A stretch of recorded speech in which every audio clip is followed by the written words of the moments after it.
বন্ধুরা, তোমরা সবাই কেমন আছো? আজকে আমি the general youngest son returned মাস্টারের এপিসোড 1টিকে বাংলা অনুবাদ করতে চলেছি। এটা একটা মিনি সিরিজ, তো তোমাদের ভালো লাগলে প্লিজ সাবস্ক্রাইব করে দিও। কাহিনী স্টার্ট হয়, আমাদের একটা ছেলেকে দেখানো হয় যে আমাদের ফার্স্ট মেন ক্যারেক্টার, যার নাম হচ্ছে ইয়ানওয়ে। তার হাত পুরো রক্তে মাখা থাকে, আর সে সামনের দিকে দেখে যে তার বাবাকে কেউ অ্যাটাক করছে। পিছন ধার থেকে একটা ছেলেকে দেখানো হয় যে মাস্ক পরে থাকে, সে তার বাবার দিকে অ্যাটাক করতে থাকে। তার বাবা বলে যে তোমাকে সবসময় বাঁচতে হবে, নিজের কথা ভাবতে হবে। কিন্তু তখনই তার বাবাকে কেউ তীর ছুঁড়ে মেরে দেয়, যেটা দেখে জিওয়াই ছুটে আসে আর তার কাছে বেগ করে যে প্লিজ আমার বাবাকে মেরো না, প্লিজ ছেড়ে দাও, তুমি আমার বাবার জীবন ছেড়ে দাও। তার বাবা তাকে বেগ করতে মানা করে আর বলে যে তুমি এরকম করে কারো কাছে কি করে ভিক্ষা চাইতে পারো। কিন্তু সেই মাস্ক পরে ছেলেটা তার কথা শুনে না আর তার বাবাকে মেরে দেয়, যেটা দেখে সে পুরো শকড হয়ে যায়। তারপরে দেখানো হয় যে সেই মাস্ক পরে ছেলেটা জিয়ানওয়েকেও ওখানেই মেরে দেয়, কারণ সে কাউকেই ওখানে ছাড়ে না, আর যেটা দেখে জিয়ানওয়ে শকড হয়ে যায়। তারপরে দেখানো হয় যে 1 বছর পরে জিওয়ানওয়ে মারা যায় না, কারণ ওর চোট লেগেছিল, তো ও বেঁচে যায়। তারপরে সে ঘুম থেকে উঠে আর ভাবে যে 1 বছর পর আমি আমার হোশে এসেছি। বাবা মা তোমরা চিন্তা করো না, যারা তোমার দিকে মেরেছে আমি তাকে ছাড়বো না, আমি এর বদলা নিয়েই ছাড়বো, আমি এত তাড়াতাড়ি এটাকে ছাড়বো না। তারপরে সে বাইরে আসে, যখন দেখানো জেনারেলিস্ট লাইফ নিয়ে অনেকে কথা বলতে থাকে যে উনি তো এইভাবেই মারা গেলেন, কোনোভাবে ন্যাশনালিটি হলো না আর প্রোটেক্ট হলো না, এই এত বছর উনি কীভাবে কাটিয়ে দিলেন। তখনই সেখানে আমাদের সেকেন্ড মেন ক্যারেক্টার দাঁড়িয়েছিল, শুনতে ছিল লোকে যখন বলছিল যে তাদের বাড়িতে সব বডি পড়েছিল আর জেনারেলি ইয়ংগেস্ট সান মারা যায়, সবাই মারা যায়, ন্যাশনাল এম্পায়ার এভাবে টর্চার হয়ে কে মারতে পারে। এটা শুনে সেই ছেলেটা বলে ওঠে, যে আমাদের সেকেন্ড মেন ক্যারেক্টার সাউসি বলে যে তো নিজে থেকে এটা নিজের কাছে এনেছে না, তো এটা নিয়ে এত ভাবার কি আছে। তখনই পিছন তার থেকে জিয়ানওয়ে তার কাঁধে হাত রাখে আর বলে যে তুমি নিজে থেকে সারেন্ডার করছো না কেন, তুমি সেই ছিলে না যে মেরেছে। এটা শুনে সাহসী বলে যে তুমি কি স্বপ্ন দেখছো নাকি, তুমি এভাবে আমাকে দোষ দিচ্ছ কেন। জিয়ানওয়ে বলে যে আমি জানি জেনারেলির ফ্যামিলি এভাবে মারা যায়নি, এই কান্ট্রির মধ্যে কেউ জানে না, আর তুমিই মেরেছিলে, আমি দেখেছি, তোমাকে আমি ফ্রেম করছি। এটা শুনে সাহসী বলে যে তোমার কাছে কি প্রমাণ আছে, তুমি এসব আমার নামে কী করে বলতে পারো, আর তুমি কে, তুমি কি একজন ফরচুন টেলার নাকি যে এইসব কথা বলছো। এটা শুনে জিয়ানওয়ে বলে যে হ্যাঁ তুমি চিন্তা করো না, তোমার এই মুখ দেখে আমি বুঝতে পারছি তুমি যখনই কাউকে ভালোবাসবে সে তোমার থেকে ছিঁড়ে যাবে। আমি তোমাকে বলছি, তোমার ভবিষ্যৎ বলছি, তুমি যখনই 10 পা এগাবে তোমার সঙ্গে কিছু না কিছু একটা খারাপ হবে। তো এটা শুনে সাহসী রেগে যায় আর বলে যে তোমার সাহস কী হলো, তুমি ফরচুন টেলার কি ননসেন্স কথা বলছো, তোমাকে আমি ছাড়বো না, তুমি জানো কে আমি। এটা শুনে তার বাটলার বলে যে তুমি জানো ও কে, যার নাম স্টোন হয়, বলে যে ও ইয়াং মাস্টার হয়, আর তুমি ওনাকে প্রভোক করছো, ঘোস্ট ভিলার ইয়াং মাস্টারকে। তো এটা শুনে সে বলে যে ও আচ্ছা, আমি তোমার জন্য ওয়েট করছিলাম। জিয়ান হয়ে ভাবতে থাকে আর বলে যে আমি জানি তুমি না মানুষ না ভূত, আমি তোমাকে বলছি তুমি এর এই অ্যাডভান্টেজ নেবে, আজকে রাতে তুমি এই ফেস্টিভ্যাল যাও এই টাউনের মধ্যে, সেখানে যে তুমি ওখান থেকে একজনকে তোমার ঘরে নিয়ে যাও আর দেখো যে তোমার পিছনে কোনো খারাপ আত্মা আসছে কিনা। আমি তোমাকে বলছি 2 দিনের মধ্যে তুমি বুঝতে পেরে যাবে নতুন একটা ছোট স্পিরিট তোমার পিছনে পড়বে। এটা শুনে সাউসি রেগে যায় আর তাকে মেরে দেয়, নিচে ফেলিয়ে দেয় আর বলে যে তুমি এটা নিজে থেকে নিজের কাছে এনেছো, তোমাকে আমি ছাড়বো না। তখন তার বাটলার স্টোন মানা করে আর বলে যে ইয়াং মাস্টার লিটল ওয়ালনাট আমাদের জন্য ওয়েট করছে আর সে মিসিং হয়ে গেছে, চলো আমরা তার দিকে খুঁজে যাই। তো সে সেখান থেকে চলে যায়, আর যেটা দেখে জিয়ানওয়ে হাসে আর একটা স্টোন পিকার যে পাথরটা যে লাগে একদম সাউসির মাথায় একটা টব এসে পড়ে। তো সাউসি বলে কে কে এরকম করছে।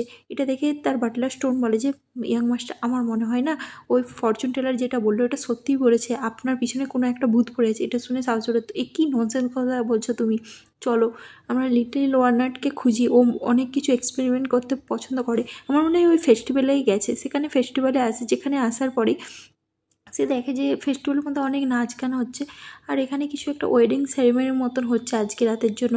তো দেখানো হয় যে সাউসি যখনই যায় সে ভাবতে থাকে যে কোথায় ওয়ালনাট, আর এখানে জিয়ানওয়েও থাকে আর বলে যে সত্যি তুমি এখানে চলে এসেছো, এবার দেখো তুমি আমাকে নিজে থেকে ঘোষ বিলাতে নিয়ে যাবে আর আমি ওখানে যাব, তুমি দেখো আজকে তুমি মৃত্যু হবেই হবে, আগলিভাবে মরবে তুমি ইয়ং মাস্টার, সব কিছু তোমার কাছ থেকে আমি ছিনে নেবো। সেরকম ভাবতেই থাকে, তখনই সাউসি বলে যে আমার মনে হয় না এখানে আছে বলে ওয়ালনাট, চলো এখান থেকে পালিয়ে যায়।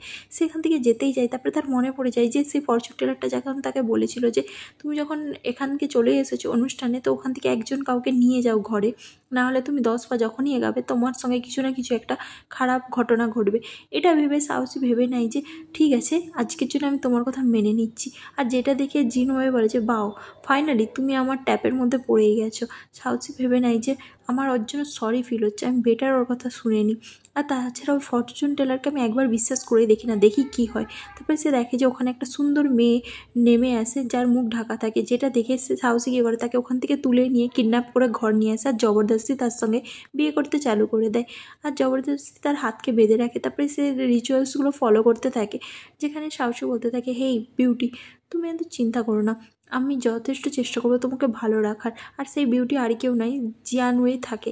তো সে বলতে থাকে যে তো আজকের পর থেকে তুমি চিন্তা করো না, আমি তোমাকে ভালোভাবে রাখবো আর আমি তোমাকে ভালোভাবে ট্রিটও করবো, তুমি চিন্তা করো না, তোমাকে কাঁদতে হবে না, তুমি কাঁদছো কেন, তোমাকে ভয় করতে হবে না।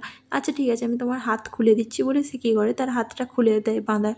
তারপরে সাহসী বলে যে তুমি চিন্তা করো না, আজ থেকে আমি তোমাকে প্রোটেক্ট করবো, আমি তোমাকে কথা দিচ্ছি আজকের এই ওয়েডিং সেরিমনির পর থেকে আমি সবসময় তোমার পাশে থাকবো, যাই হয়ে যাক না কেন। ওই ফরচুন টেলার আমাকে যা বলেছিল আমি সেটাতে একদমই বিশ্বাস করি না। আচ্ছা ছাড়ো ওইসব কথা, ওর নাম তুলেও লাভ নেই। তুমি বলো, আমি তোমার সঙ্গে এইভাবে টাইম ওয়েস্ট করতে চাই না, তুমি আমাকে বলো তুমি কি আমার সঙ্গে থাকবে? আমি তোমাকে সব কিছু দেবো, আমি তোমাকে গিফট দেবো, অনেক কিছু দেবো, যাই হয়ে যাক না কেন আমি তোমাকে আমার কথাও দেবো। সেরকম তারপর সে যখন মুখ খুলে দেখে যে জিনওয়ে আছে, সে রেগে যায় আর তাদের মধ্যে একটা ছোটোখাটো ফাইট হয়। তারপরে জিনওয়ে লুকিয়ে যায় আর সাওয়ে তার পিছনে খুঁজতে থাকে তাকে আর বলে যে কোথায় গেছে। তখনই সে ভাবতে থাকে জিনওয়ে যে এই ম্যানটা প্রচুর ডেঞ্জারাস, আমাকে এই ঘোষ বিলার্স পৌঁছানোর কিছু একটা রাস্তা বের করতে হবে। তখনই সাহসী ফিরে আসে আর বলে যে হেই, তুমি এক্স্যাক্টলি কী চাইছোটা কি, তুমি কীভাবে নিজেকে বাঁচাবে, আর তুমি আমার সঙ্গে সবসময় মেস আপ করছো কেন? হ্যাঁ, তুমি আমাকে ভাগ্য বলেছিলে না আজকে, তো কী হলো? তারপরে দেখানে তাকে বেঁধে টর্চার করতে থাকে সাহসী। তারপরে সাহসী তাকে জিজ্ঞাসা করে যে তুমি বলো এক্স্যাক্টলি তুমি কে, আর তুমি আমার পিছনে কেন পড়ে আছো, তুমি আমার সঙ্গে মেস আপ কেন করছো? কিন্তু জিনওয়ে তো কিছুই বলে না আর সে চুপ করে থাকে, যেটাতে সাহসী রেগে যায়। তারপরে জিনওয়ে তাকে কাছে রাখে আর তার গোলার মধ্যে তার মুখে রক্তটাকে তার গায়ে ফিকে দেয়, যেটা দেখে সাহসী রেগে যায় আর বলে যে আচ্ছা তুমি এভাবে খেলতে চাও, ঠিক আছে আমি দেখাচ্ছি তোমাকে আমি কতটা তোমাকে টর্চার করতে পারি। বাট জিনওয়ে বলে যে এক্স্যাক্টলি সেম হচ্ছে, এই ম্যানটা কালো জামা পরে ও এক্স্যাক্টলি সেই হবে, এতটা কুর ওই হবে। কারণ সে তার পাস্টের কথা ভাবে, যে কারণ সে যখন তাকে আবার মারছিল তো ভাবে যে তুমি আমাকে এভাবে মারতে চাইছো, ঠিক আছে তুমি এত সেমলেস পারসন।